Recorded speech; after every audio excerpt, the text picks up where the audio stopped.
Bismillahirrahmanirrahim. Assalamualaikum warahmatullahi wabarakatuh. Pemirsa Layak TV, Ayahanda dan Bunda, Alhamdulillah kita masih diberi kesempatan oleh Allah untuk berbagi informasi. Kali ini, pembacaan tafsir Quran Surah Al-Lail atau Surah ke-92. Tafsir ini bersumber dari Quran Kemenak Go.id. أعوذ بالله من الشيطان الرجيم بسم الله الرحمن الرحيم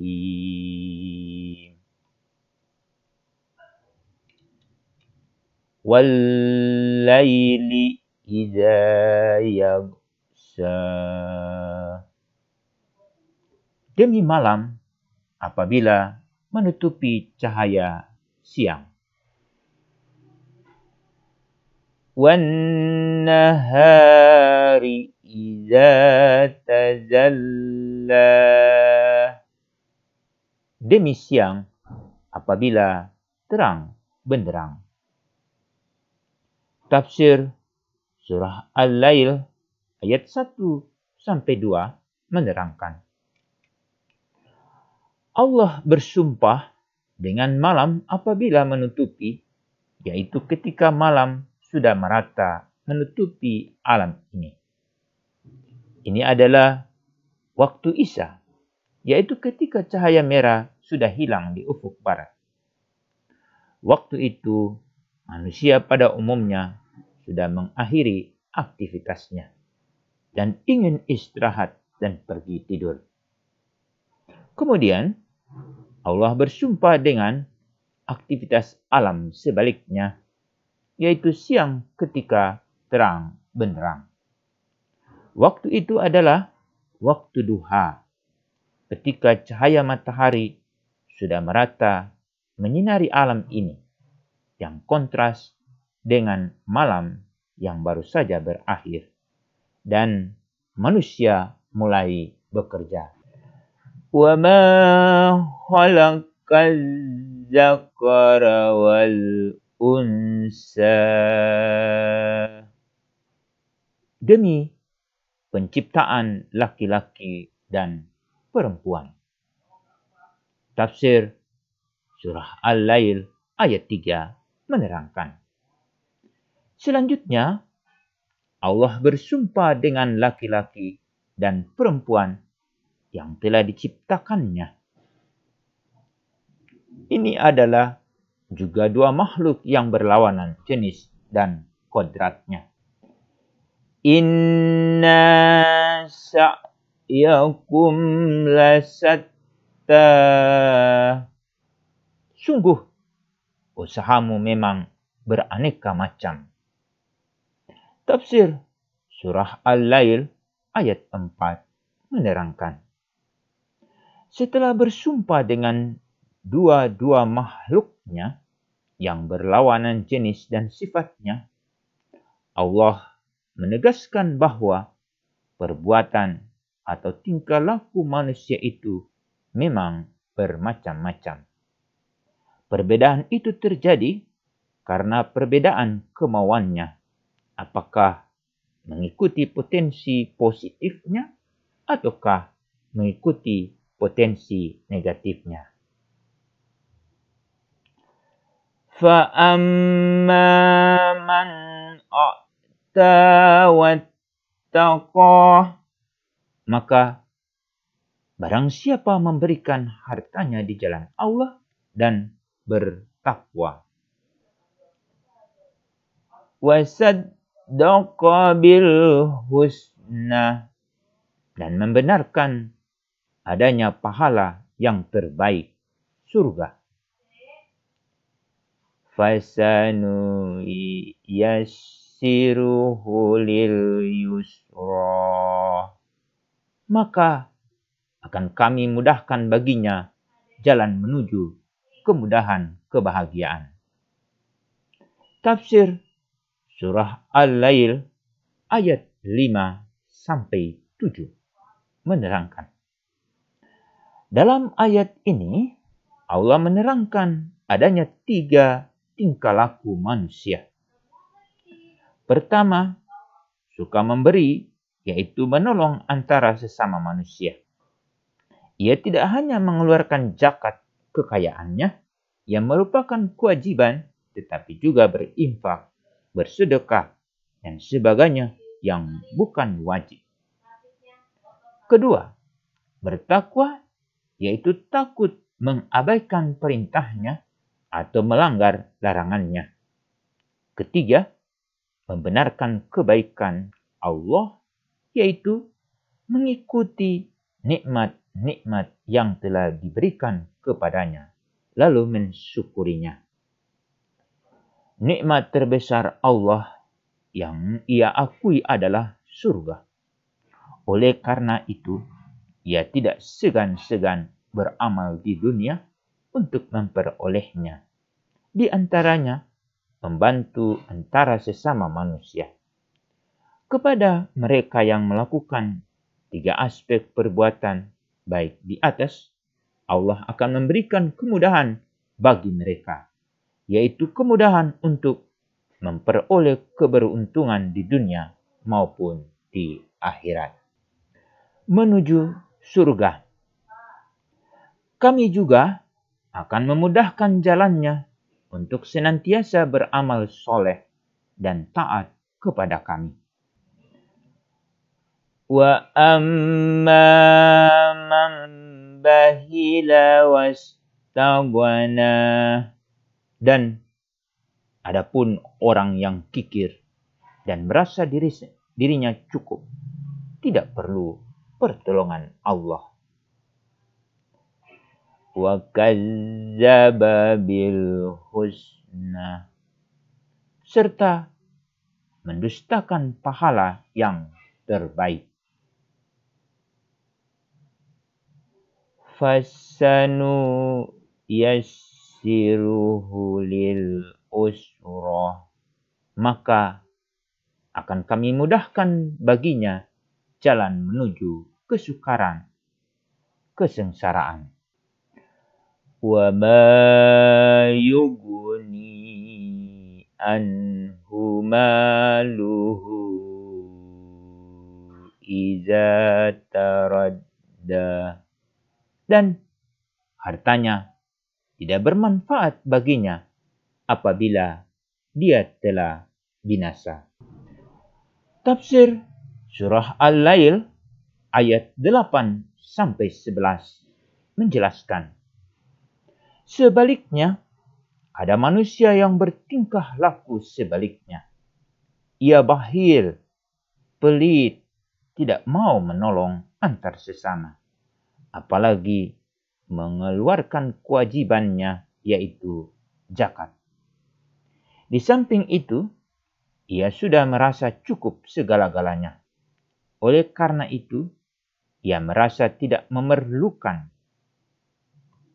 orang lain, bahkan Allah.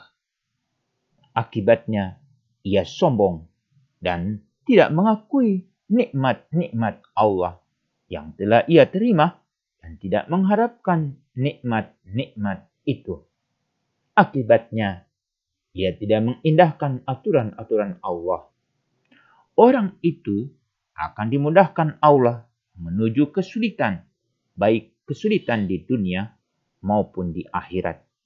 Kesulitan di dunia misalnya, kejatuhan, penyakit, kecelakaan, musibah, dan sebagainya. Kesulitan di akhirat adalah ketersiksaan yang puncaknya adalah neraka. Manusia bila sudah mati tanpa memiliki amal dan kemudian masuk neraka di akhirat, maka harta, benda, dan kekayaan mereka itu tidak berguna apapun. Hal itu karena harta itu tidak akan bisa digunakan untuk menebus dosa-dosa mereka. Inna alaina lal huda, sesungguhnya kamilah yang memberi petunjuk. Tafsir Surah Al-Lail ayat 12 menerangkan. Allah menegaskan bahwa Allah berkewajiban menunjuki manusia mana jalan yang benar dan mana jalan yang salah, mana yang baik dan mana yang buruk, sebagaimana dinyatakannya dalam ayat lain dengan artinya. Dan apabila orang-orang yang beriman kepada ayat-ayat kami datang kepadamu, maka katakanlah, salamun alaikum, selamat sejahtera untuk kamu. Tuhanmu telah menetapkan sifat kasih sayang pada dirinya, yaitu barang siapa berbuat kejahatan di antara kamu karena kebodohan, kemudian dia bertobat setelah itu dan memperbaiki diri, maka Allah Maha Pengampun, Maha Penyayang. Surah Al-An'am ayat 54. Wa inna lana lal akhirata wal ula. Dan sesungguhnya milik kamilah akhirat dan dunia itu. Tafsir Surah Al-Lail ayat 13 menerangkan. Allah juga pemilik alam ini, baik alam akhirat maupun alam dunia. Bila Allah pemilik segala-galanya, maka tiada jalan bagi manusia selain meminta semuanya itu kepada Allah dengan jalan mengimani dan bertakwa kepada Allah. فَأَنذَرْتُكُمْ نَارًا تَلَظَّى. Maka aku memperingatkan kamu dengan neraka yang menyala-nyala. لَا يَصْلَاهَا إِلَّا الْأَشْقَى, yang hanya dimasuki oleh orang yang paling celaka. Allazi kazzaba wa tawalla, yang mendustakan kebenaran dan berpaling dari iman. Tafsir Surah Al-Lail ayat 14 sampai 16 menerangkan. Di samping Allah telah menunjuki manusia jalan yang benar, ia juga memperingatkan manusia tentang adanya neraka yang senantiasa menyala-nyala. Penghuni neraka itu adalah mereka yang paling durhaka, yaitu orang-orang yang senantiasa memandang dusta wahyu-wahyu yang disampaikan kepadanya, dan karena itu tidak mau mengimaninya dan menjalankannya.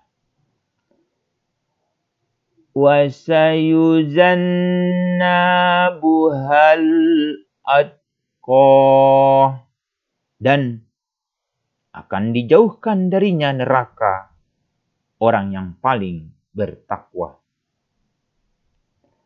Allazi yuti malahu yatazakka,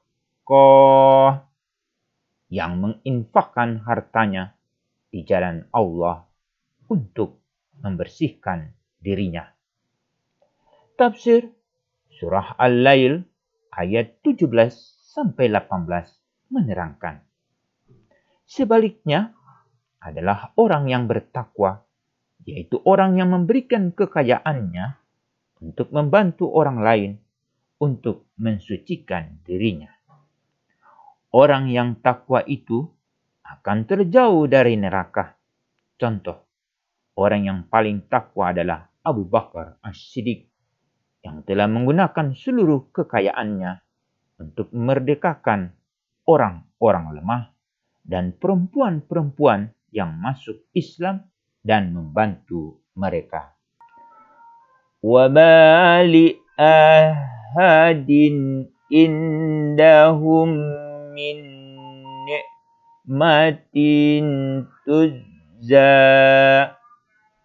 Dan tidak ada seorang pun memberikan suatu nikmat padanya yang harus dibalasnya. Illa btigha'a wajhi rabbihil a'la. Tetapi dia memberikan itu semata-mata karena mencari keridaan Tuhannya yang maha tinggi.